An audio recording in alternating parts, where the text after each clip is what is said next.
여호수아 24장 14절부터 15절까지 말씀, 그리고 시편 112편 1절과 2절의 말씀, 우리 두 본문을 가지고 오늘 함께 말씀을 나누려고 합니다.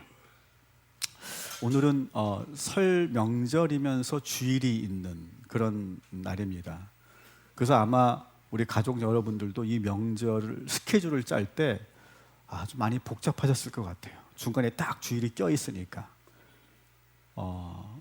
그래서 아마 이미 귀향하신 분들은 시골 교회에서 우리 부모님들과 함께 예배드리는 가족들도 있을 거라고 생각합니다.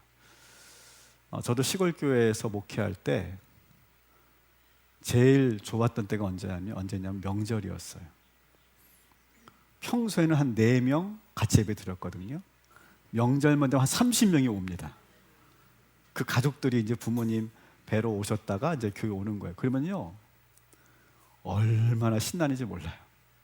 설교할 맛 나고 목회할 맛 나더라고요. 야, 그 30명이 꽉 차니까 막 가슴이 뿌듯해지는 거 있죠. 물론 이분들이 우리 교인은 아니지만 그냥 기분이 너무너무 행복했던 그런 기억이 있어요. 저는 지금 그래요. 지금 비록 우리 교회에 빈자리는 많이 있지만 이 빈만큼 각 교회, 시골 교회 가서 내 본교회 가서 예배 드릴 때 그 교회와 그 목사님은 얼마나 행복할까. 여러분, 여러분의 그 본교회, 시골 교회를 위해서 기도 많이 해주시기 바랍니다. 요즘 한국 교회의 흐름이 어떻게 되냐면 목회자가 없는 교회들이 점점 늘어나고 있대요, 시골에. 그래서 제가 깜짝 놀란 것이 엄청나게 교회를 너무 잘 졌는데, 경북 영천 쪽인가 그 교회를 너무 잘 졌는데 목회자가 없고 성도들이 3명밖에 없대요. 그런 교회들이 점점 많아지고 있어요. 여러분, 우리의 신앙을 교육하고 우리의 추억이 있는 그 시골 교회들을 위해서 기도해 주시고, 또 이런 명절이 되면 그 교회 가서 예배할 때 하나님께서 기뻐하시는 예배가 될 줄 믿습니다. 또 어떤 가족들은 이제 지금 온라인 예배로 오늘 우리의 예배를 또 함께 하면서 참여하고 계실 거라고 생각합니다. 지금 우리 교회에는 우리 성도님들의 가족들이 오셔서, 부모님들이 오시고 형제들이 오셔서 함께 예배하고 있는데, 우리 한번 옆 사람과 다시 한번 이렇게 축복하겠습니다. 새해에도 하나님의 복이 가득하시길 축복합니다. 여러분, 하나님의 복을 누리시기를 주님의 이름으로 축원합니다. 자, 이렇게 우리가 명절 때 이렇게 주일이 끼면 참 분주한데도 저는 참 오늘 감사한 것이 여러분들이 이 주일을 포기하지 않았다라고 하는 거예요. 오히려 이럴 때 더 철저하게 예배드리는 여러분의 모습을 보면서 저는 얼마나 감사한지 몰라요. 한번 따라합시다. 나와 내 집은 오직 여호와만 섬기겠노라. 누가 한 말이에요, 이거? 누가 한 말이에요? 이거 제가 한 말 아닙니다. 여호수아가 한 말이죠. 여호수아가 이제 노년에 되어서 이제 고별 설교를 합니다. 이스라엘 백성들을 향해서 고별 설교를 할 때 했던 그런 말씀이에요. 저도 언젠가는 고별 설교를 하지 않겠습니까? 저도 이제 은퇴를 이제 하게 되면 저희 감독님 70에 은퇴를 하게 되는데, 은퇴를 할 때 마지막 설교 좀 참 의미가 있을 것 같아요. 하고 싶은 말 많지만 한 가지만 우리 성도들에게 권면하고 싶은 그 말이 뭘까? 전 지금부터도 이렇게 찾아가고 있는데, 이 여호수아의 고별 설교가 바로 오직 내 집은 오직 여호와만 섬기겠노라 라고 하는 거예요. 한번 여러분도 한번 그렇게 상상해 보세요. 여러분들이 생의 마지막 순간에 우리 자녀들에게 유언을 남길 때 여러분들은 무슨 말을 남기고 싶습니까? 얘들아, 문갑 2번째 서랍에 가면 통장이 2개가 있는데, 뭐 그런 거 하시겠어요? 그것이 아니라 정말로 여러분들이 정말 남기고 싶은 말 한마디, 그걸 저는 지금부터 우리가 준비해야 된다고 생각해요. 여호수아는요, 젊은 이 이스라엘 자손들에게 다른 거 가르치지 않았어요. 우리 14절 15절 같이 읽겠습니다. 그러므로 이제는 여호와를 경외하며 온전함과 진실함으로 그를 섬기라. 너희의 조상들이 강 저쪽과 애굽에서 섬기던 신들을 치워버리고 여호와만 섬기라. 만일 여호와를 섬기는 것이 너희에게 좋지 않게 보이거든 너희 조상들이 강 저쪽에서 섬기던 신들이든지 또는 너희가 거주하는 땅에 있는 아모리 족속의 신들이든지 너희가 섬길 자를 오늘 택하라. 오직 나와 내 집은 여호와를 섬기겠노라 하니. 아멘. 여호수아는요 우리 후손들에게 다른 거 가르치지 않았어요. 야, 가나안에서는 말이야 어떻게 살아야 되는지 알아? 야, 가나안에서는요 농사를 어떻게 지어야 되는지 알아? 그런 거 얘기하지 않았어요. 어떻게 전쟁에서 이겨야 되는지, 뭐 가나안 사람들이 어떻게 잘 지내야 되는지 그런 실용적인 거 가르치지 않았어요. 뭐만 얘기합니까? 오직 여호와만 섬기라고 권면하고 있어요. 이것이 축복의 원리이고 이것이 가나안에서 유일하게 살 길이라는 거예요. 하나님을 믿고 섬기다 보면 실제적인 여러 가지 복잡한 문제들은 저절로 풀리게 된다는 거예요. 하나님의 말씀에 순종하면 지혜를 얻게 되기 때문에 현명하게 잘 판단하게 되면서 여러 가지 다단한 그 모든 일들은 저절로 풀리게 되고 여러분들이 현명한 올바른 선택을 하게 된다는 거예요. 뭐만 하면? 여호와만 섬기면. 오늘도 아마 우리 가장들이 아침에 일어나서 아마 그렇게 얘기했을 거야. 야, 오늘 그래도 우리가 주일이니까 그래도 교회 가서 예배 드리자. 우리 가족들 오랜만에 우리 다 같이 교회 가서 예배 드리자. 우리 아들, 딸 오랜만에 왔는데 그래, 힘들겠지만 피곤하겠지만 같이 가자. 예배 드리자. 아마 그렇게 권면했을 거예요. 왜 그랬습니까? 오늘 여호수아의 이 고백처럼 하기 위한 거죠. 나와 내 집은, 우리 가족은 오직 여호와만 섬기겠노라. 이 선포를 지금 하고 있는 거죠. 사랑하는 성도 여러분, 우리 자녀들에게 다른 거 가르치지 마시고 다른 거 말하지 마시고 오직 여호와 하나님만을 예배하기로 믿으라고 축복하시기를 주님의 이름으로 축원합니다. 명절에 우리 자녀들이 제일 듣기 싫어하는 말이 있다고 그러잖아요. 그죠? 너 언제 결혼할래? 꼭 취직해라. 취직했냐? 이번에 공부는 좀 올랐냐? 무슨 대학 갔냐? 몇 등 하냐? 연봉은 올랐어? 여자친구는 있어? 승진은 언제 하냐? 이런 말 제일 자녀들 듣기 싫어한다는 거예요. 여러분, 이런 말 절대 하지 마시고 오직 하나님만 잘 믿으라고 그렇게 권면하시기를 축복합니다. 우리 가족들 중에는요 예수 믿는 가족도 있고 예수 믿지 않는 가정도 있어요. 여러분 어떻습니까? 한번 잘 돌아보세요. 여러분, 예수 믿는 가정이 더 잘 되고 있습니까? 여러분의 가정 중에 여러분 예수 믿는 가정이 더 잘 살고 있습니까? 누가 더 잘 삽니까? 여러분, 여기서 잘 산다는 말은 돈이 많은 걸 말하는 게 절대 아니죠. 가족들이 예수 안에서 서로 사랑하고 행복하게 잘 사는 것, 이게 잘 사는 거죠. 예수만 섬겨서 시험을 이기고 흔들리지 않고 그 가족 구성원이 든든하게 서 있는 것이 잘 사는 거죠. 돈이 많지만 서로 불신하고 서로가 관계가 단절되어 있다면 절대 그게 잘 사는 게 아니죠. 여러분의 가족들 안에서 따라합시다. 나는 우리 가정의 선교사입니다. 여러분, 이 사실을 절대로 잊지 마세요. 여러분, 그래서 여러분 가족들에게 본이 되셔야 하는 거예요. 야, 형네 보니까 예수 믿으니까 잘 되는구나. 형도 잘 되고 조카들도 잘 되고, 야, 예수 믿을만 하구나. 그걸 느끼게 하는 거죠. 야, 눈안에 보니까 정말 사랑이 넘치는구나. 부부관계도 참 좋아 보이고 서로가 아껴주고, 우리 조카들 보니까 얼굴도 참 밝고 잘 자라고 있구나. 동생네가 지금 최근에 어려운 일이 참 많았는데, 야, 쟤는 어떻게 저걸 이겨냈지? 나라면 정말 저거 이길 수 없을 것 같은데 어떻게 이겼지? 야, 신앙의 힘이 저렇게 대단한 거구나. 그런 것을 느낄 수 있도록, 보여줄 수 있도록, 증거가 될 수 있도록 여러분 예수의 향기가 되시고 본이 되시기를 주님의 이름으로 축원합니다.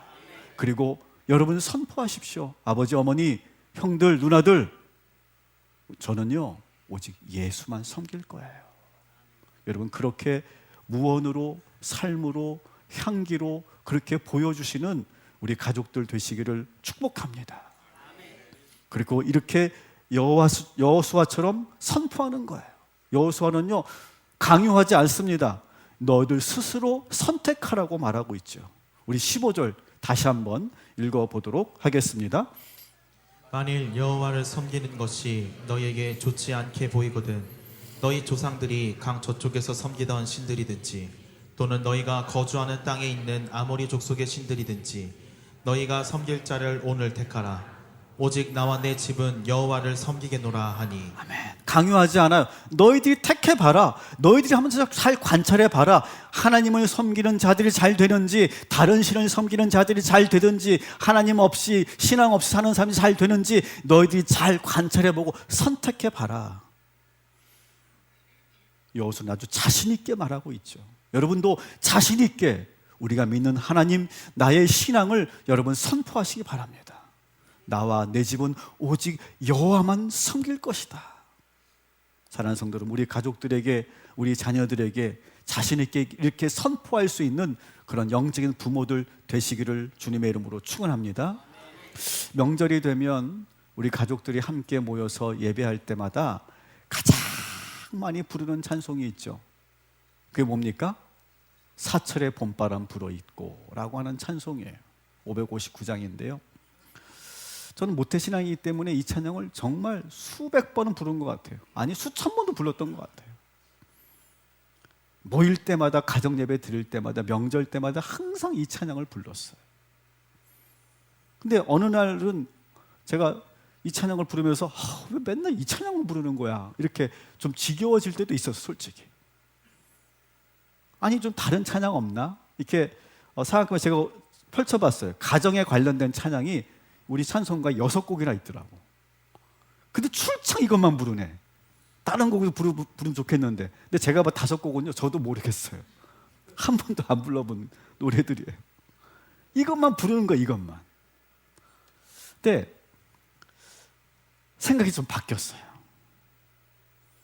어느 순간부터 이 찬송이 참 귀하구나라고 하는 느끼게 됐어요. 우리 가족들이 한 자리에 모여서 찬송을 부르며 예배드린다는 거,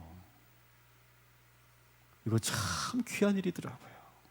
얼마나 감사한 일인지 몰라요. 여러분 가정에 이 찬송이 영원히 울려 퍼지게 되기를 주님의 이름으로 축원합니다.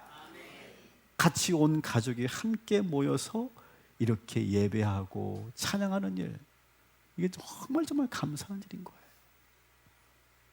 여러분의 말을 듣고 권면을 듣고 이렇게 순종하고 따라온 우리 자녀들에게, 또 우리 가족들에게 이렇게 한번 우리 인사하면 좋겠습니다. 따라합시다. 같이 예배할 수 있어서 너무 고맙다. 고마운 일이에요. 우리가 당연하다고 생각하니까 속상하고, 때로는 내 말 안 들으니까 화도 나고 하겠지만, 그래도 이 자리에 함께 있는 것만으로 참 고마운 일인 것 같아요.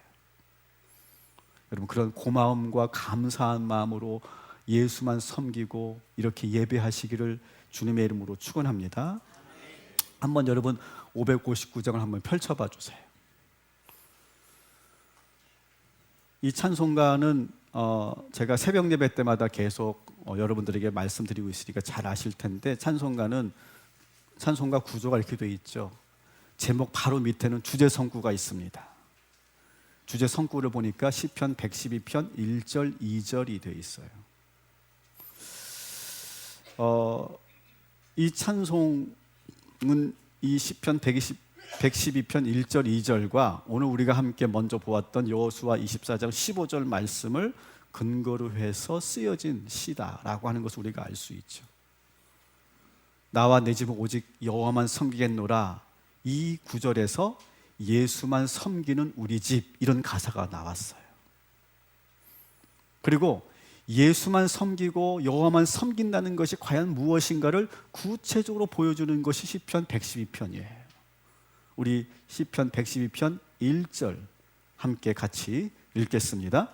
할렐루야. 여호와를 경외하며 그의 계명을 크게 즐거워하는 자는 복이 있도다. 아멘. 자, 여호와를 경외하고 그 계명을 크게 즐거워하는 모습, 그게 뭐예요? 한마디로 말하면 하나님께 예배드리는 모습인 거죠. 명절 주일 아침 다른 일로 분주할 수 있는데 다른 일을 하지 않고 이렇게 하나님께 예배드리는 우리 모든 가족들에게 하나님의 복이 임하게 될 줄 믿습니다. 가족들이 모일 때마다 예배하는 이 전통이 살아있는 가정은 하나님께서 반드시 축복하여 주실 줄 믿습니다. 자, 그런데 오늘 이 112편은요 어떤 축복을 주시는지 세 가지로 구체적으로 말씀하고 있는 거예요. 세 가지 축복. 첫 번째 축복이 뭐냐? 우리 112편 2절 3절 같이 읽겠습니다. 그의 후손이 땅에서 강성하며 정직한 자들의 후손에게 복이 있으리로다. 부와 재물이 그의 집에 있으며 그의 공의가 영구히 서 있으리로다. 아멘. 첫 번째 복이 뭡니까? 따라합시다. 이 땅에서 강성하며 부와 재물이 가득할 것이다. 여러분, 이 땅에서 강성하다는 말은 뭡니까? 그 가문이 잘 된다는 거예요. 어떻게 잘 되는 겁니까? 그 가문에 지도자가 배출되고 그 자녀들이 실력과 능력이 뛰어난 그런 자녀들이 계속해서 태어나게 된다는 거예요. 여러분, 여러분의 가정이 예배를 드림으로 이러한 가정과 여러분의 자손들이 되기를 주님의 이름으로 축원합니다. 그리고 하나님께서 부와 재물을 부어주신다는 거예요. 예수만 섬기는 가정이 될 때 후손들에게 놀라운 복을 부어주신다는 거예요. 우리 자녀 여러분들도 우리 부모님들이 왜 이렇게 예배를 고집하는지, 왜 이렇게 예배 드리라고 이렇게 권면하는지 그 부모님들의 마음을 여러분 이해해 주시면 좋겠어요. 그리고 우리 가장들은 왜 우리가 이렇게 예배를 포기할 수 없는지를 분명히 아셔야 됩니다. 이것이 우리 후손들에게, 우리 자녀들에게 복의 근거가 되는 줄 믿습니다. 그래서 때로는 타협하지 않고 너무 고집스러운 것 같은 그런 우리 부모님들의 그 모습이 결국 우리를 위한 것이구나라고 하는 것을 여러분들이 깨닫고 그것을 인정하게 되기를 주님의 이름으로 축원합니다. 반드시 그런 날이 올 거예요. 그러면 여러분의 가정은요, 예배가 견고하게 서 있는 가정은요 절대로 흔들리지 않고 하나님께서 부와 재물을 부어주시고 강성하게 하나님께 축복하여 주실 줄 믿습니다. 두 번째 복이 뭐냐? 우리 4절, 6절, 7절, 8절 우리 같이 또 읽겠습니다. 정직한 자들에게는 흑암 중에 빛이 일어나나니 그는 자비롭고 긍휼이 많으며 의로운 이로다. 그는 영원히 흔들리지 아니하며 의인은 영원히 기억되리로다. 그는 흉한 소문을 두려워하지 아니하며 여호와를 의뢰하고 그의 마음을 굳게 정하였도다. 그의 마음이 견고하여 두려워하지 아니할 것이라. 그의 대적들이 받는 보응을 마침내 보리로다. 아멘. 따라합시다. 모든 위기를 이길 수 있는 지혜와 능력을 주십니다. 여러분, 우리가 예수를 믿는다고 해서 무조건 막 잘되고 무조건 형통하는 게 아니에요. 우리 가정에도 시험이 찾아올 수 있고 위기가 올 수 있어요. 여러분, 크리스찬 가정이라고 해서 IMF 때 딱 제외됩니까? 그렇지 않습니다. 재해가 나면 예수 믿든 안 믿든 다 위기에 빠지는 건 당연한 거예요. 오늘 말씀처럼 흑암이 찾아올 수도 있고요, 흉한 소문으로 오해받을 수도 있는 거예요. 그런데 예수 중심으로, 복음 중심으로 살면 그 모든 위기를 이길 수 있다는 거예요. 저희 집도 어제 설 명절 가정 예배를 드렸는데 제가 그때도 우리 가족들에게, 우리 부모님에게 참 감사했어요. 돌아보면 정말 지금 제가 생각해보면, 어릴 때는 몰랐지만 지금 제가 돌아보니까 우리 부모님들이 정말 험악한 인생을 사셨는데 그 위기를 어떻게 이겨냈을까? 정말 우리 두 분이 헤어질 그런 위기도 있었고 우리 가정이 해체될 위기도 분명히 있었거든요. 그리고 실제로 많은 다른 가정들은 분명히 그런 어려움이 있을 때 그런 위기를 극복하지 못한 가정들이 참 많이 있거든요. 지금도 많이 있잖아요. 근데 그것을 어떻게 이겨냈을까? 다른 것은 설명이 안 되더라고요. 아무리 힘들고 어려워도 그래도 가정들이 모여서 예배하고 한 믿음으로 하나가 됐을 때 그 어려움을 이겨냈던 거죠. 그 신앙을 그렇게 보여주신 우리 부모님들이 참 감사하더라고요. 여러분, 여러분의 가정도 어떤 시험도 어떤 위기도 이겨낼 수 있는 예수만 섬기는 가정 되시기를 주님의 이름으로 축원합니다. 세 번째 복이 뭐냐? 따라합시다. 나누어 주는 복을 누립니다. 자, 세 번째가 바로 나누어 주는 복인데요. 여러분, 돈이 많다고 나누는 게 아니더라고요. 그 마음은 하나님이 주셔야 나눌 수 있고 베풀 수 있는 거더라고요. 돈이 많은데 더 움켜쥐고 사는 사람 더 많습니다. 돈은 좀 부족하지만 그것을 나누고 싶어하는 그런 넉넉한 마음이 있는 사람이 또 있는 거예요. 하나님이 그 마음을 주시는 거죠. 자, 6절, 9절 우리 또 같이 5절, 9절 또 같이 읽겠습니다. 은혜를 베풀며 구워주는 자는 잘 되나니 그 일을 정의로 행하리로다.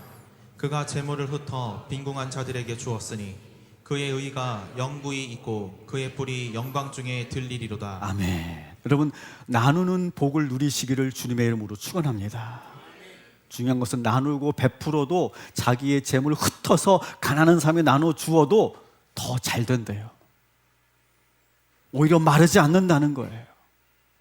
여러분, 나눌 수 있는 그 마음을 주신 것 하나님께 감사하고 나눌 수 있는 물질 주신 것 감사드리면서 여러분, 예수만 섬기는 가족으로서 이 세 가지 복을 누리시게 되기를 주님의 이름으로 축원합니다.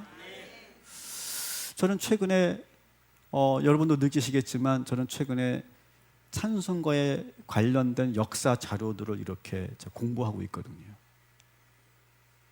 저도 모태신앙으로 오랫동안 이 찬송가를 계속 불러왔었는데 그냥 그런가 보다, 뭐 참 좋은 가사네, 그렇게만 했지 이 찬송가가 어떻게 만들어졌는지, 역사적 배경은 무엇인지, 또 여기 나오는 작곡가들과 작사자들을 제가 이렇게 보면서 다시 한번 이 가사들을 제가 음미하면서 참 많은 은혜를 받고 있어요. 그래서 제가 새벽 복음 예배 때마다 연재로 지금 찬송가 설교를 하고 있습니다. 오늘 우리가 함께 묵상하고 함께 부를 찬송가 바로 사철의 봄바람 불어 있고라고 하는 거예요. 자, 다시 한번 559장 한번 펼쳐보세요. 559장 찬송가를 보면 구조가 그렇게 돼 있잖아요. 왼쪽에는 누가 돼 있죠? 왼쪽에 이름인 작사가고 오른쪽은 누굴까요? 작곡가로 이렇게 돼 있어요.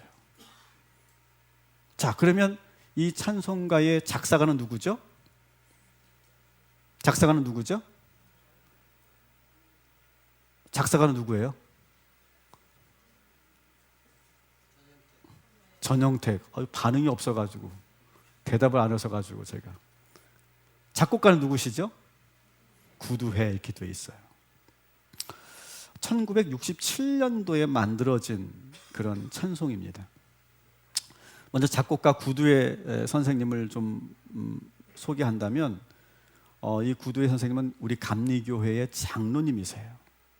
그래서 찬송가를 30여 곡을 쓰셨고 17곡의 성가 합창곡, 우리 성가대가 부르고 성가 합창곡을 쓰셨고 46곡의 어린이 찬송가를 작곡한 분이십니다. 1세대 교회 음악, 아마 최초 교회 음악 박사로 미국에서 학위를 받으신 분으로 제가 알고 있어요. 구두의 장로님은 감리교 장로님이시고 그다음에 보스턴 음악대학에서 공부하시고 그리고 미스트 웨스트 신학대학에서 우리나라 최초로 교회 음악 박사 학위를 받으셨어요. 그리고 한국에 돌아오셔서 숙명여대 음악대학 원장을 역임하셨어요. 우리 장로님이 쓰신 찬송가가 참 많이 있는데요. 그 중에 사철의 봄바람 불어 있고가 있고요. 그 다음에 어머니의 넓은 사랑, 이 찬송도 우리 구두의 장로님이 작곡하신 거예요. 자, 그리고 오늘 이 작사가인 이 전영택 목사님에 대한 자료를 제가 보면서 참 많은 은혜를 받았어요. 목사님은 목사님이시면서 감리교 신학대학 교수님이시기도 했고 그리고 아주 활발하게 활동하셨던 소설가시기도 했어요. 문인이셨어요. 그 당시 그 사실주의 1920년대 30년대의 그런 작가들 가운데서 사실주의, 자연주의를 표방한 그런 작가들이 있었는데 뭐 소위 영삼석, 그 다음에 김동인 같은 그런 작가들이 있습니다. 그리고 이 전영택 목사님이 쓰신 대표적인 소설이 뭐냐면 화수분이라고 하는 그런 소설입니다. 아마 들어보신 분들도 계실 거예요. 이 전영택 목사님은 누구랑 자주 비교가 됐냐면 춘원 이광수 선생과 많이 자주 비교가 됩니다. 이광수 선생이 쓴 유명한 소설이 뭐죠? 흙이라고 하는 소설입니다. 일부 예배 때 제가 상록수라고 했다가 실수를 하는 바람에 다시 제가 수정을 합니다. 흙이에요, 흙. 그래서 춘원 이광수 선생은 소위 계몽주의적인 문학을 했어요. 그래서 어떤 소설 안에서 보면 영웅적인 어떤 주인공이 등장해서 무지몽매한 농민들과 그리고 조선 백성들을 이렇게 일깨워주는 일. 그래서 계몽운동을 통해서 이 사회를 재건하고 바꿔나고자 하는 그런 의미의 어떤 소설을 많이 썼는데, 이 전영택 선생은 그런 걸 하지 않고 어떻게 했냐면 가난하고 힘없고 착한 주인공들을 주로 내세워서 이 험난한 세상이 얼마나 힘들고 고통스러운가를 그냥 리얼하게 사실주의적으로 표현한 그런 분이 바로 그런 문학을 한 분이 바로 이 전영택 목사님이세요. 그래서 실제로 이 화수분이라고 하는 이 소설에서 마지막 대목에서 이런 장면이 나옵니다. 두 부부가, 너무너무 가난한 두 부부가 한겨울에 얼어 죽습니다. 근데 그 죽은 그 시체 사이에서 꼬물꼬물 뭐가 나와요. 그 두 부부 사이에서 태어난 아기가 그 죽은 부모 시체를 뚫고 나와서 엄마 아빠를 툭툭 건드리는 장면이 나옵니다.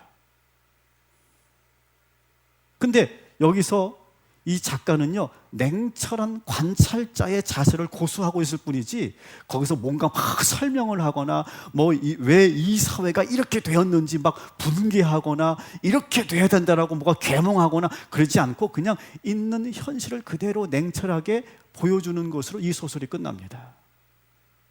만일 이광수 선생이 이 소설을 썼다면 어떻게 썼을까요? 이 슬프고 분한 감정에 복받쳐가지고 막 글을 쓰면서 이 비극적인 현실을 막 이렇게 타개하는 방법까지 얘기하고 독자들에게 이렇게 살아야 된다라고 어떤 계몽의 메시지를 줬을 텐데, 우리 정재 선생님은 전혀 그런 것을 인위적으로 하지 않았던 그런 분이 바로 사실주의적인 작가였다는 거예요. 이 비극적인 현실 속에서 독자들이 스스로 느끼도록, 판단하도록 여지를 주는 작품을 쓴 분이 바로 이 부분이죠. 또 이 전영택 목사님은 감리교 목사로서, 감리교 신학대학 교수로서, 그리고 당대 최고의 문의로서 한 점 부끄럼 없이 살기를 정말로 치열하게 싸웠던 분이세요. 그 당시 일제가 어떻게 했냐면 작가들을 강요하고 그리고 협박해서 일황제를 찬미하는 글을 쓰게 했거든요. 그래서 막 감옥에 잡아가기도 하고 고문하기도 하고 협박하기도 해서 많은 그런 그 당시 문인들이 결국 거기서 타협하고 거기서 무릎 꿇고 일왕을 찬미하는 글들을 많이 씁니다. 결국 거기서 무릎을 꿇은 그런 문인들이 서정주, 이광수, 최남선, 이런 우리가 알고 있는 그런 문학가들이 결국 무너지게 되죠. 이 전영택 선생에게도 이러한 협박과 압력이 있었을 때 이 분이 어떻게 했냐면 스스로 붓을 꺾습니다. 그분이 쓴 벽서라고 하는 시에서 이렇게 호소하고 있어요. 제가 한번 읽어드릴게요. 다시 한 칼이 내 가슴에 원수왕에 충신되란 맹세리니 이 맹세 내 붓으로 써 펴내라니 아프구나. 이 칼이 더 아프구나. 몇십 년 아낀 내 붓을 들어 이 글을 쓰단 말가. 꺾어라 꺾어라 내 혼도 꺾이노라. 이 벽서라는 시를 쓰고 스스로 글을 쓰지 않기로 작정하고 당신이 가지고 있는 펜을 꺾어버립니다. 이러한 정신을 가지고 있는 그 전영택 선생님이, 목사님이 쓰신 찬송이 바로 사철의 봄바람 불어 있고라고 하는 거예요. 여러분, 사철의 봄바람 불어 있고 이 찬송을 잘 보니까 정말로 사실주의에 입각한 그런 가사구나라고 느낄 수 있어요. 예수만 섬기는 가정이 어떻게 살아야 하는지, 우리가 이 찬송을 부르면 마치 어떤 하나의 장면이 떠오르잖아요.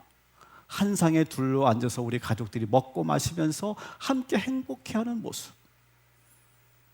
실제로는 이 척박하고 이 너무나 고통스러운 일제 치하에서 정말 많은 그런 사람들이, 힘없는 사람들이 고통받고 있는데, 그럼에도 불구하고 예수만 믿는 섬기는 가정들은 어떤 삶을 사는지를 아주 리얼하게 묘사하고 있는 작품이라고 말할 수 있죠. 자, 여러분에게 이제 묻겠습니다. 사철의 봄바람 불어 잊고입니까? 잊고입니까? 자, 뭐예요? 뭐가 맞아요? 자, 1번이 맞다 손 들어보세요. 2번이 맞다 손 들어보세요. 찬송가에 분명히 1번이라고 되어 있는데, 근데 실제로 개편 찬송가에는요, 불어 잊고 쌍시옷으로 이렇게 표기가 되어 있습니다. 실제로는요. 왜 이렇게 되어 있는지를 그 연원을 찾아보니까, 원래 선생님은 불어 잊고라고 분명히 저렇게 시옷 하나로 이렇게 했는데, 이 찬송가를 편집하는 편집팀에서 이거 오타네 하고 쌍시옷을 넣었다는 거예요. 그래서 그게 잊고가 됐어요. 다시 이제 수정되고 개정돼서 원래 모습으로 불어 잊고가 된 거예요. 자, 그렇다면 사철의 봄바람 불어 잊고라고 하는 말이 무슨 뜻일까요? 여러분 알고 부르시는 거예요? 무슨 의미일까요? 사시사철 늘 따스한 봄바람이 끊어지지 않고 계속 불어오는 거. 지금 이 영상처럼 따스한 봄바람이 계속 우리 가정에 훈풍으로 계속 불어오는 그런 모습, 이것을 지금 묘사하고 있는 거죠. 하나님 아버지를 모셨기 때문에 늘 언제나 우리 가정에 봄바람이 불고, 그리고 믿음의 반석이 든든해져서 우리 집이 즐겁고 행복한 무슨 동산? 에덴 동산이 된다는 거예요. 또 제가 이 자료들을 보면서 아마 제가 처음으로 발견한 게 아닐까 생각하는데요. 여러분, 사철의 봄바람 불어 잊고 라고 하는 이 표현을 한 이유가 있더라고요. 우리 전영태 선생님의 호가 뭔지 아세요? 호가 뭔지 아세요? 여러분 호 있어요? 저는 있습니다. 호가. 저는 청라예요. 청라. 나중에 제가 제 호에 대해 설명을 할 날이 있을 것 같은데, 이 전영태 선생님의 호가 뭔지 아세요? 늘봄이에요. 늘봄. 그러니까 사철의 봄바람 불어 잊고를 한 단어로 표현한 게 바로 늘봄 아닐까? 늘봄. 목사님은 힘들고 어려운 현실 속에서도 주님이 주시는 따스한 봄바람, 따스한 성령님의 바람을 맞으면서 그 어려운 시절을 이겨냈기 때문에 이런 시가 나온 것이죠. 사철의 봄바람 불어 잊고. 사랑하는 성도 여러분, 여러분 가정에도 사시사철 따스한 성령의 봄바람이 불어 오시기를 주님의 이름으로 축원합니다. 자, 우리가 또 부르면서도 뜻을 모르고 부르는 가사가 또 하나가 있어요. 따라합시다. 어버이 우리를 고이시고. 무슨 뜻이에요? 알고 부르세요, 여러분? 그냥 부르잖아, 그냥. 고이다, 무슨 뜻일까요? 사전을 찾아보니까 어떤 사람이 다른 사람을, 따라합시다, 특별히 귀여워하고 사랑하다, 그런 말이에요. 부모님이 우리를 특별히 사랑하신다는 거죠. 근데 여기서 말하는 사랑은 인간적인 모성애와 부성애를 말하는 게 아니에요. 예수님이 우리를 사랑하셨던 그 사랑으로 우리 자녀들을 사랑한다라고 하는 거예요. 여러분, 우리 인간의 모성애와 하나님의 사랑은 다릅니다. 달라요.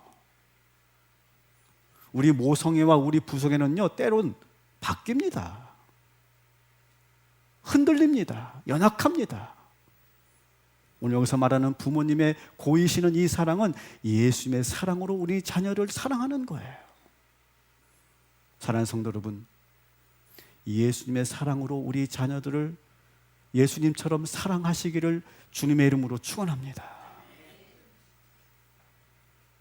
그렇게 부모님이 우리 자녀를 고이시니까 어떻게 된대요? 형제들이 어떻게 된대요? 하나가 된다는, 하나로 뭉친다는 거예요. 예수님의 사랑으로 우리 자녀를 사랑해 주시고, 그러니까 형제들이 서로 사랑하고 아껴주게 된다는 거, 하나로 뭉치게 된다는 거예요. 여러 가지 이유 때문에 우리 여러분 형제들 가운데 관계가 멀어져 있는 여러분들을 축복합니다. 예수님의 사랑으로 용서하시고 사랑하시고 화해하시기를 주님의 이름으로 축원합니다. 그리스도는요, 늘 회개하는 사람들이에요. 근데 여러분, 하나님께만 회개할 것이 아니라 우리가 회개했으면 내가 상처 준 우리 가족들에게, 우리 형제들에게도 그 회개가 있어야 되는 거예요. 여러분, 우리는 연약합니다. 연약하기 때문에, 부모로서 연약하기 때문에 우리 자녀들에게 잘못할 수 있어요. 실수할 수 있어요. 그러면요, 우리가 해야 돼요. 얘들아, 내가 아빠로서 참 부족했다. 이런 부분은 내가 정말 생각해도 내가 참 연약했던 것 같다. 내가 정말 너희들 앞에 용서를 구한다. 이렇게 말할 수 있어야 된다는 거예요. 우리 자녀들도 마찬가지고 우리 형제들도 마찬가지예요. 저는 올 설 명절이 이렇게 서로가 용서하고 나의 연약함을 인정하고 시인하고 화해하는 놀라운 기적이 나타나게 되기를 주님의 이름으로 축원합니다. 오늘 우리가 이 찬양을 부를 때 하나님께서 이러한 큰 은혜를 주실 줄 믿습니다. 이 찬양 그대로 우리 가족을 하나님께서 회복시켜 주실 줄 믿습니다. 따라합시다. 나와 내 집은 오직 여호와만 섬기겠노라. 예수만 섬기는 우리 집. 여러분, 예수만 섬기는 가정이 되시기를 주님의 이름으로 축원합니다. 이제 이 말씀을 마치고 여러분 돌아가시면 우리 가족들과 또 한 상에 둘러앉아 먹고 마시겠죠. 한 상에 둘러앉아서 먹고 마시며 감사 기도를 드리시고 서로가 사랑의 교제를 나누시는 이제 오늘 주일 이 설 명절 기간 되시기를 주님의 이름으로 축원합니다. 아멘.